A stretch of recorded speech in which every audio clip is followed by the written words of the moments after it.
Download the AllStar app. Make your picks for UFC fights, challenge your friends, level up and win prizes. Link in description.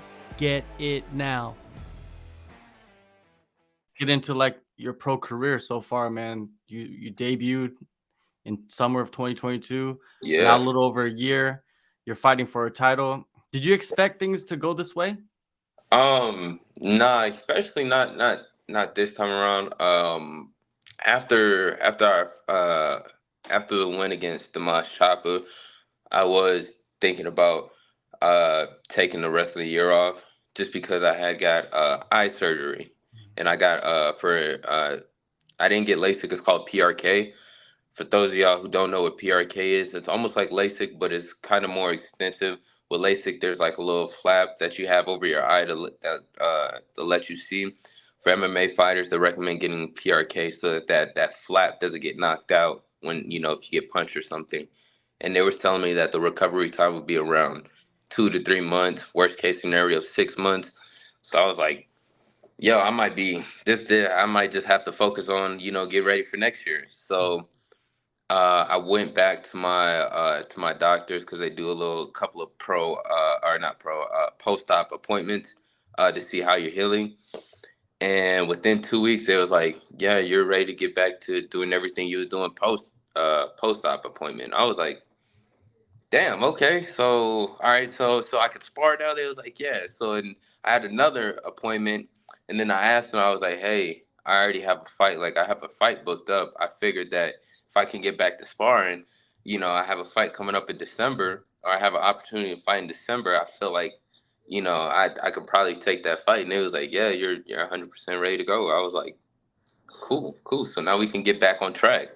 So yeah, it was not planned it out like that. At all. And we did just finish my contract with Fury. I was on a 4 fight contract deal with Fury. Um, and then I just wanted before I re-signed with Fury, I wanted to get one more back in Colorado. So we signed a 1 fight contract deal with this promotion called Colorado Combat Club. Shout out to them. They really helped me out in my MMA career overall to get me where I'm at. So yeah, here we are. Here we Yeah, are, man. Here we are. let's go back to the eye surgery. So how did everything look before you got the surgery? Man, I was actually fighting with my contacts in. Wow. So I made that decision after my third amateur fight. Um, not I mean after my second amateur fight. So I was going into a fight, I would just take off my glasses and I could still see, I could see somebody who's like right up close to me, but I wouldn't be able to see from distance. But I just got tired of wearing contacts and glasses and like that. I'm surprised that they let me fight with my contacts, and they actually never came out during the fight, but they've came out a couple of times in like sparring and training and stuff like that. So I guess I just got lucky there, but my eyesight was like terrible, bro. Like I probably couldn't. Yeah, it was bad because I'm nearsighted, so I couldn't see. Obviously, I couldn't see far away. So it was my eyesight was bad, and it was something that I always wanted to get done. And after this last fight, I was like, I have the perfect opportunity to do it. Just got paid. I'm like, let's go ahead, let's get this out the way, and we'll get back right back on track. So you're out there fighting ninjas, like they're all. Yeah, yeah, yeah, man. I remember I think it was my third. Yeah, it was my third amateur fight. I got punched in my eye, and like my eye was like it felt like I had no control of it. I was like, bro, I cannot see right now. So I was like, damn, I can only imagine. And this is with the contacts, and I don't know how the contact didn't get knocked out, but I was like, I don't want to go through that again and just have to worry about, if my contact gets knocked out. Because if you have I mean, I see you got glasses on. I don't know if you wear contacts, but if you get one knocked out, your deception is gonna be kind of, it's Yeah. gonna be pretty off. It's gonna be pretty off. So at that point, I always told myself if that were to happen, I'm just gonna get close to them and just shoot, take them down, shoot, take them down. Yeah, close off that distance. I don't even want to play that game. Yeah. Now, you've had, all finishes, 100% finishing rate. You have one loss. Reyes Cortez. Take us to that night and how it impacted you moving forward. Yeah, Reyes Cortez. That fight was man. That fight wasn't a fight that I was actually. I didn't think it was gonna happen. Because we was going back and forth with the promotion with Fury. They gave us like at least like 7 different opponents because a lot of guys were just turning me down. And then they finally gave me Reyes Cortez, and at first he turned it down. And the reason why he turned it down was because he didn't, from what I heard, he didn't want to sign, a 4 or 5 contract deal. So we was having problems with that, and then finally Fury came up clutch, and they offered him just the one fight, and he took the fight, and yeah, so we ended up fighting. So going into that fight, I was like, okay, I know this guy has more cage time. He's been on the Dana White Contender Series. He's a skilled fighter, but I going into that fight, I was super relaxed, super calm and chill. I think I was a little bit too chill, and I don't think I really think I underestimated his skills. I thought I was on a high roll, fresh 2-0 guy, not even 21 years old. Still, I feel like I could take on the whole world. So he gave me a sense of like the next level, like a taste of the next level almost. And his calmness, even when I was hitting him with some of the punches, I'm like, damn. Usually guys go down after that. Like, why is he still right here? So he was a strong, durable guy. He was a good fighter, and he comes from a good a good fight camp. He comes from Fight Ready that's down in I think it's in Arizona. Yeah, in Arizona. Yeah. I think yeah, he trains with like Henry Cejudo. His sister, she's in the UFC. So he comes from a good camp with a lot of good fighters. He taught me that there's levels to this, and there's always stuff. He gave me chinks in my armor that I know that I need to work on. So it was eye opening, bro. And not only that, but that was my first time ever being finished, and that took me some time to get over, because I'm like, man, that can't never happen to me. No, that's all I believed until it actually did, and it just humanized and gave me opened up my eyes a lot more to to this fight game. Anything can happen on any given night. Nobody's invincible. So yeah, and then we go into the next fight, and Demon's Chopper. When I fought Demon's Chopper, I just knew that the fight before it, when I fought Reyes Cortez, I was like, this guy is not on Reyes Cortez level. So I always went into that. So I went into that fight like, let me do the same thing that he did to me. Let me show Demon's Chopper the next level. Let me show him that there's guys out here who really wants this. And I feel like that's what it made me hungry. It made me Mhm. hungry for the next fight, definitely. Well, you like you said, you got back in the winning circle, and now you're fighting for a title. Yeah. Robert Trujillo, he's undefeated as a pro. This is your another chance, right? Another chance for Yeah, you to show somebody the next level, right? exactly.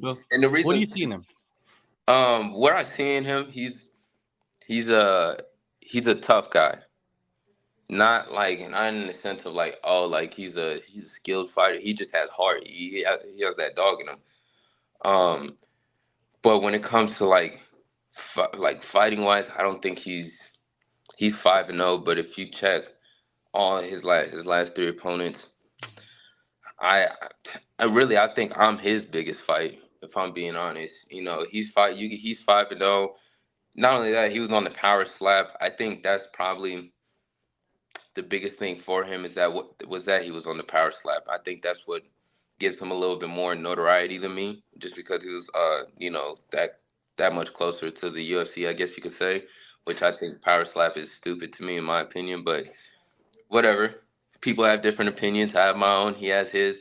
But like I said, I don't think he's the most skillful fighter because I think fighting Junior Cortez, or even fighting a guy like when I fought Christian Strong, Christian Strong, he's a specialist, and what I mean by that is that he's a wrestler. He's a wrestler. Like, we know that that's something that he's gonna do. He's not gonna go away from that. So to like sometimes dealing with specialists, it's a little bit harder than going against somebody who is just gonna bang. That's all. Robert Trujillo is. He's a right hook, left hook, and a guillotine type of guy. and we broke him down. Not only did we break him down, we broke down his opponents, because his opponents is you'll see we've seen a couple of things that his opponents did and that they didn't capitalize on. So that's something that we're always gonna look to do. But this guy, he's Robert Trujillo. He's been gone for a year. He hasn't fought in a year. Not only hasn't he fought in a year, he hasn't fought somebody as youthful as me, as fast, as strong. I mean, dude, I just feel like I'm just miles above him, and I get a chance to show that. I get a chance to show that main event title fight, and yeah, get ready for December 15th, because I see it one sided, if I'm being honest. So when we go into January of 2024, I'll be on a 2-fight win streak. At that point, I'll be 4-1, and looking for another fight. Power slap. You're taking slaps, Yeah. unprotected slaps to the head. That's causing some damage to the Yeah. brain. It has to be, right? Yeah, Like it has no, to have no, some 100, effects. 100%. Not only that, it's like for me to like be an MMA fighter. All we've ever, learned from the very beginning is, how to, defense, head movement, high guard, low guard. So to just stand in front of somebody and like, yo, all right, go ahead, slap me and see if I can take it. Like, no, no, no, no. If I'm on power slap, I better go first every time. I don't even know how do you even that's I mean, I don't watch power slap, I just see it on Instagram and Yeah, stuff like yeah. that, like their little videos. I think that's where they make the most money, is off their views. Cause I've never heard anybody come up to me and be like, yo, did you see that last episode of Power Slap? Like No. no, I've never heard it. But I mean, just not only that, but like you can go out the night before drinking, smoking, doing whatever you need to do, and yeah, I mean, I don't know if they test or not. They probably do test, but like you don't have to. What I'm trying to get to the point is that you don't really have to train. You don't. Mhm. There is no like training, like technique, like all you just with like how there's a guy I seen a video. There was a guy holding a mitt like Mhm. this, and they were just slapping a mitt. That's probably the most training that you could get out of it. I mean, it's either you have that slapping ability, or you don't. That's how I see it. Yeah. Um, Victory MMA. That's your spot. Yeah. I seen you cross training too. Like you go over to Factory X as well. Is that something you do Yes. often? Yeah. Every other Friday, like we'll Mhm. spar down here in the springs, then we'll ride up to Denver, to Factory X, and get some cross training, which uh they usually don't do. Yeah, But they don't. yeah, they're usually closed off. But my dad, when he was fighting, he was under Factory X, and Mhm.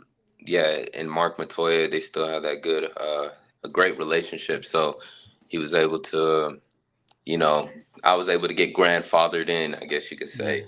And yeah, man, those guys, when I tell you those guys, they got some high level fighters up there, and it's just like cool to be like in that mix and just getting work with guys who are coming up, or guys who are already in the UFC, guys who got title fights. Brandon Moreno, not even just like sparring with these guys, but like chopping it up with them and like seeing what they see, and understanding how they got to where they got to. If you I think the number one thing, like when I took my first loss, I was looking at like everybody, like a lot of bantamweights in the UFC, the top bantamweights, and see how they started off their careers.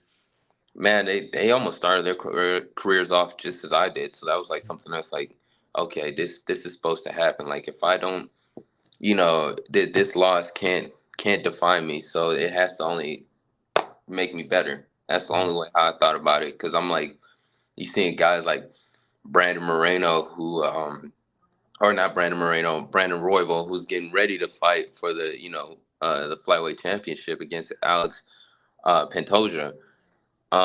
When he fought on my dad's undercard, I think his record was like 5-2 or Mhm. 5-3 or something like that. And to see where how far he's grown and how far he's gotten, it's like, okay, that just shows me like if I just stay true to the game, I'm gonna get to where I want to be. Yeah, and you go up there and train with them, spar with them, and Brandon, like Royval, like you said, he's getting ready for his title fight at the same time. You're getting ready for your title fight. Yeah, I just like sitting there and just like watching. Like when I see like when I'm done with my rounds, I like watching their rounds too. Like guys like Chris Gutierrez, I really like watching him because he's like, and I don't know, every time that I spar him, he just shows me something different. He shows me something different, and I'm like, damn, let me see how he spars other guys so I can get an outside look. And then I'll ask them a couple of questions after, and they all cool, man. They all treat me like I'm part of the team, and yeah. And then I come back home, and then I use that some of the stuff that they showed me, and I come down and bring it and mix it into with some of my other guys down here in the Springs because it's not just me fighting on this card. I have two other teammates fighting on this card as well. So I think that's a cool thing too because these last few fights I've been fighting by myself with no Mhm. teammates on the same Mhm. card. So it's nice to have somebody, some other teammates and company and getting ready. We're all feels like we're about to go to war together. So yeah. How do you see this fight playing out? Like, do you envision anything? I don't really I stopped doing that just Mhm. because um the more that I did that was like the more that I tried to like if I envisioned a knockout, then that I would try to get a knockout so hard in my fight. And a lot of times, man, when you're looking for the knockout, it ain't gonna come.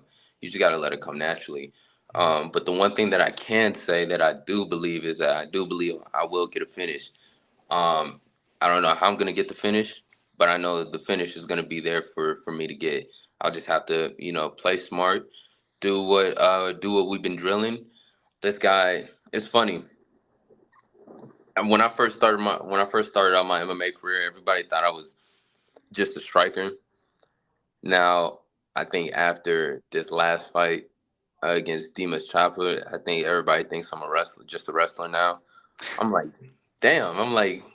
I'm just showing y'all that I could do a little bit of everything, where I'm a MMA fighter, mixed martial artist. So, I mean, this guy, Robert Trujillo, I, I'm gonna just say, yeah, I'm gonna take him down. I hope he can stop my shots, and I hope he can eat these hands because they about to be thrown straight to his face, chin, elbows, knees. Then I'm gonna take him down, beat him up. I'm gonna go wherever the fight takes me. I'm not gonna force anything. Just do what I know what to do. December 15th, Colorado Combat Club 21, the main event, Yeah, vacant bantamweight title is up for grabs. Denver, Colorado. Elijah, yeah. thank you, man, so much for the time. It was a great chat, and yeah, man, all the best in the fight. Thank you. I appreciate it, man. I appreciate you having me.